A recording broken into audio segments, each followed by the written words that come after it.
Tina Mitchell here with your money chat. Trick or treat?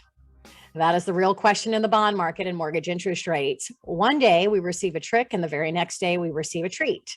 The Fannie Mae 30-year bond has had a dramatic movement from one day to the next. What will tomorrow bring? A trick or treat? Not really sure.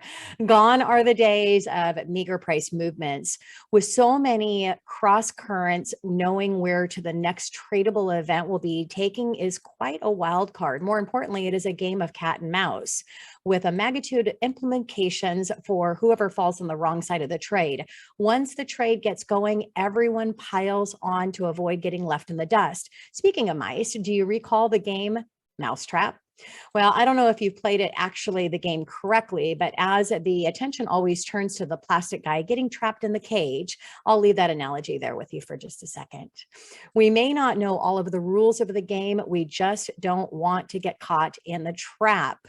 Do you recall grade school when all your friends would crowd around the lunch table, daring unlucky Johnny to chug the soft drink to see how that would handle that challenge? Well, usually it's going to end in two ways. There would be either a joy and celebration for the success accomplished, or the event would lead to tragedy, devastation, humiliation, not to mention projectile soda sprayed across the table, hitting innocent bystanders unknown to what was actually happening.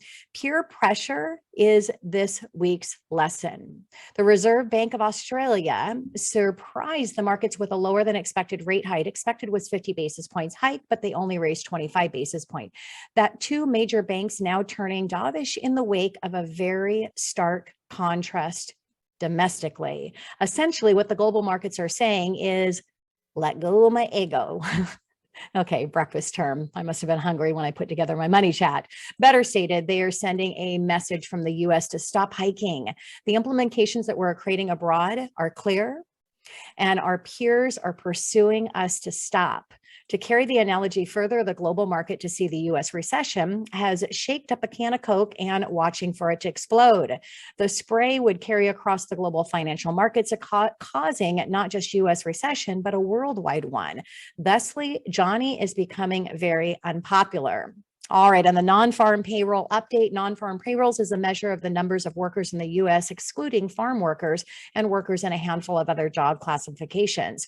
This is measured by the Bureau of Labor Statistics, BLS, which surveys private and government entities throughout the U.S. about the payrolls. The BLS reports that the non-farm payroll numbers to the public on a monthly basis through a closely followed employment situation report. Non-farm payrolls can create a lot of volatility due to the impacts on the central bank's policy decision. Back in the day, this report would be the main event in all the economic releases. You could get a slew of economic data releases that would move the markets marginally, and then once a month, non-farm payrolls would be the game changer. Then after a decade of the US job growth and expansion, the market simply assumed business as usual and created a less and less maintain because the expectations were always in line or better. Fast forward to today. It now matters again. Why?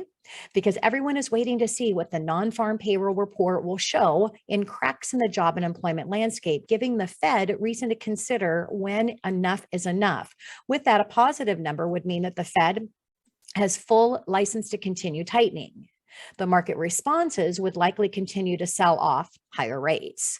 A weaker than expected report will say pump the brakes, pressuring the Fed to reduce hike rates, causing rates likely to improve. Now, the consensus pegs new jobs to be 275 to 315,000 for September. I would like to say anything positive would keep the Fed's mission in check. If unlikely events proves a negative value, all bets would be off.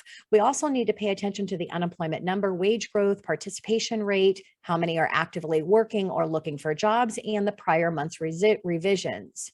Tomorrow is another day, and we will have to wait to see what tomorrow brings. Tina Mitchell here, and that is your Money Chat.